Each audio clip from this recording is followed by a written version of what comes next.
சொல்றாங்க கண்ணூரால ஏற்படக்கூடிய விபரீதங்கள்ல ஒன்றுதான் உடம்புடைய ஜாயிண்ட்ஸ் எல்லாம் சரியான வருத்தம், மேல் கையெல்லாம் சரியான உடைக்குது என்று சொல்லுவோம். ஒவ்வொரு ஜாயிண்டும் சரியான வருத்தம்.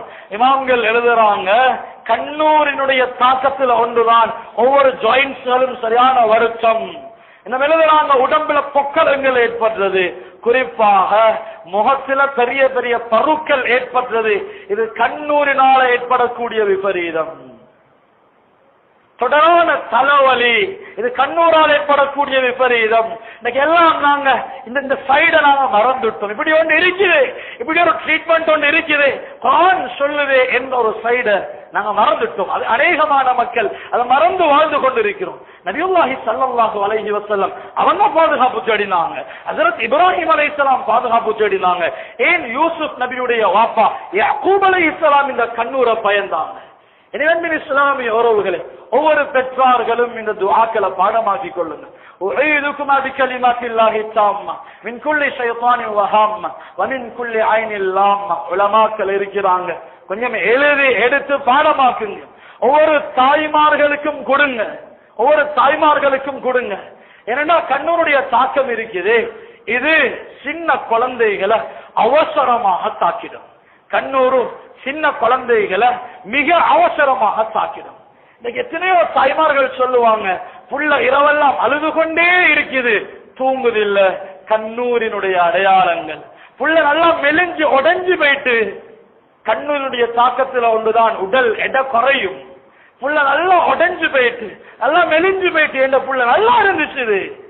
இதுக்கு டாக்டர் டேப்லெட் அல்ல, இது கண்ணூரால ஏற்பட்டிருக்கும் என்றால் குர்ஆன் ஹதீஸ் சொல்ல ட்ரீட்மெண்ட் செய்யப்படணும். புள்ள பால் குடிக்கிறே இல்ல, வாய்க்கு எடுக்கிறே இல்ல, எடுத்தா சக்தி. புள்ள சாப்பிடு, நல்லா சாப்பிட்டு இந்த புள்ள இப்ப சாப்பிடுவது இல்ல. அன்பின் இஸ்லாமிய உறவுகளே, சின்ன குழந்தைகளுக்கு மிக அவசரமாக கண்ணூரினுடைய தாக்கம் ஏற்படுவது.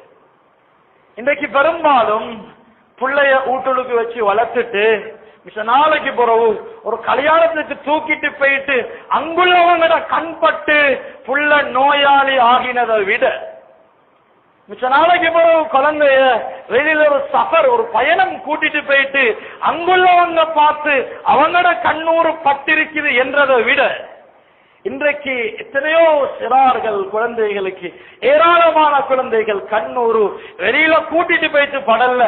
புள்ள உள்ளுக்கு இன்றைக்கு ஒரு மென்டாலிட்டி மனிதனுக்கு இந்த புள்ளட போட்டோவை எஃபிலையும் வாட்ஸ்அப் ப்ரொஃபைலையும் ஸ்டேட்டஸ்லையும் போடுறது ஒரு மென்டாலிட்டி. இந்த ஒரு மென்டாலிட்டியில மனிதன் வாழ்ந்து கொண்டிருக்கிறோம். இன்றைக்கு நிறைய பேர் இருக்கிறாங்க, கிடைச்ச குழந்தைய டாக்டர் கையில எடுத்து இன்னும் பெட்டுக்கு போட இல்ல, இன்னும் கட்டில வளர்த்த இல்ல, ஒரு போட்டோவை பிடிச்சி உடனே எஃபில போட்டுடுறது. அல்லது மௌத்தா போன உம்மம்மட பேர்ல ஒரு வாட்ஸ்அப் குரூப் ஒன்று இருக்கும், எங்கட மாமா சாட்சி பெரியம்மா அவங்களோட பிள்ளைகள் இருக்கிற அந்த குரூப்ல நாங்க போட்டுடுறோம். நாங்க நல்லா விளங்குங்க, கண்ணூரு ஏண்ட கண்ணூர் இந்த பிள்ளைக்கு படணும் என்ற நோக்கத்துல பார்க்க தேவையில்ல. கண்ணூர் படனம் என்று பார்க்க தேவையில்ல. கண்ணூர் என்றா என்ன ஒரு ஒன்று நாங்க கண்டுட்டோம்.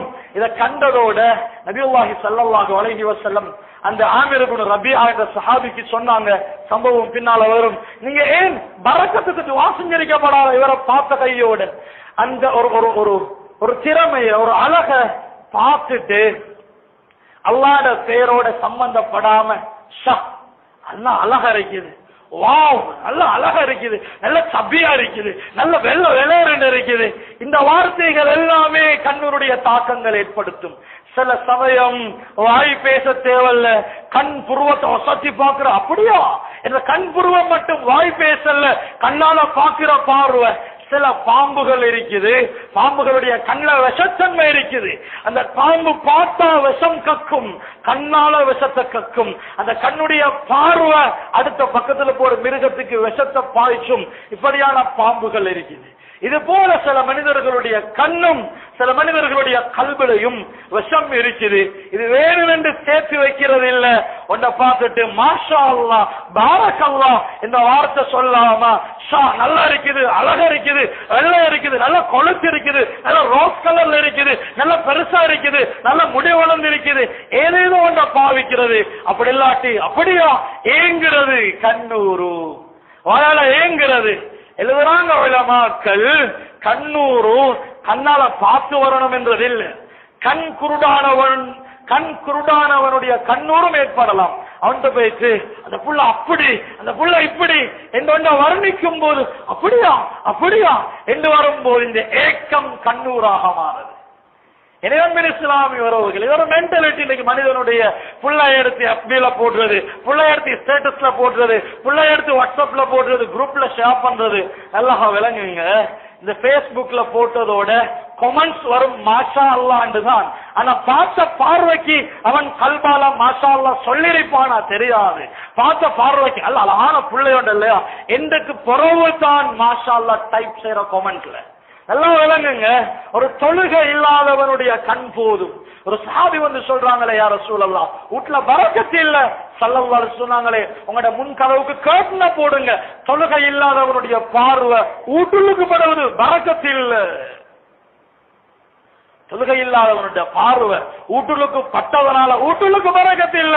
இன்னைக்கு FB-லையும் எங்கட வாட்ஸ்அப்லையும் ஸ்டேட்டஸ்லையும் எங்கட கஷ்டப்பட்டு பெற்ற குழந்தைகள் எத்தனை பேர் பாக்குறாங்க, எத்தனை பேர் மாஷா அல்லாஹ் சொல்லுவாங்க, எத்தனை பேர் தக்வாதாரிகள், எத்தனை பேர் தொழுகிறவங்க, ஒன்றும் தெரியாது. எங்களுக்கு அது ஒரு பெருமை. இந்த ஜனவரி மாசம் வந்தா இன்னொரு கூட்டம் இருக்குது, புள்ளைய போட்டோ எடுத்து இந்த புள்ளட ஸ்கூல் ஃபர்ஸ்ட் நாள் என்று வெள்ளை ஸ்கூல் யூனிஃபார்த்தோட ஒரு கூட்டம் போட்டோவை போட்டு இருக்கும். இன்னொரு காலம் வந்தா கான்செப்ட் வந்தா அதுக்கு ஒரு போட்டோ.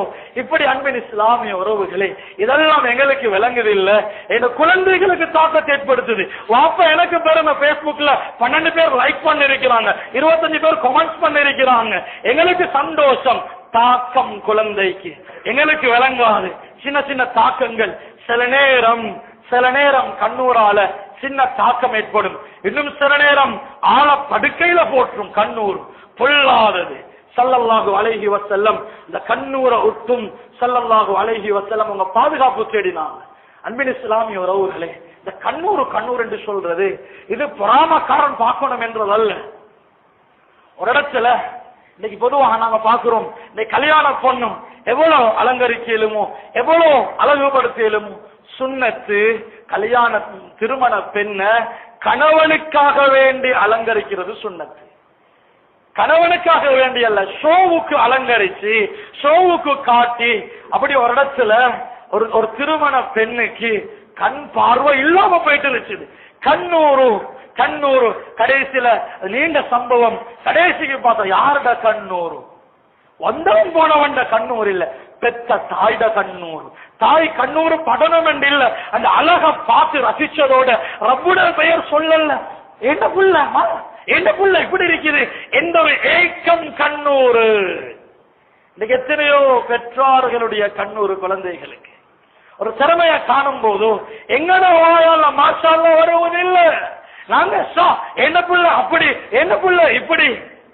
இமாம்கள் எழுதுறாங்க, ஏண்ட நோய்க்கு ஏண்ட செல்வம் குறைஞ்சு போறதுக்கு இன்னொருத்தர கண்ணூர் பற்ற மாதிரி சில நேரம் எங்கட கண்ணூரே படும் என்று நாங்க சேர்த்து இது ஏண்டையா, இவ்வளவு வேண்டையா, இவ்வளவு நாம் போட்டதா, இவ்வளவு என்ன டிபாசிட்டா என்ற ஏக்கம் இருக்குது, எங்களுக்கே தாக்கத்தை ஏற்படுத்தும். எனவே அன்பின் இஸ்லாமிய உறவுகளே, கவனம் செலுத்துவோம். சமூகத்தில் ஏராளமான நோயாளிகள் கண்ணூரினால, ஏராளமான நோய்கள், குறிப்பாக சிறார்களுடைய நோய்கள், அதிலேயும் எத்தனையோ பெற்றார்களுடைய நோய்கள், பெற்றார்களுடைய கண்ணூரினால தந்த குழந்தைகளுக்கு ஏற்படக்கூடிய நோய்கள். எனவே ஒரு திறமைய ஒரு அழக ஒன்று பார்க்கும் போது மாஷா அல்லாஹ் பாரக் அல்லாஹ், இது அல்லாஹ்வுடைய நாட்டத்தினால் ஏற்பட்டது, அல்லாஹ் உங்களுக்கு பரக்கத் செய்வானாக என்று அல்லாஹ்வுடைய பெயரை பாவிக்கக்கூடிய பழக்கத்தை ஏற்படுத்துவோம். ஏன்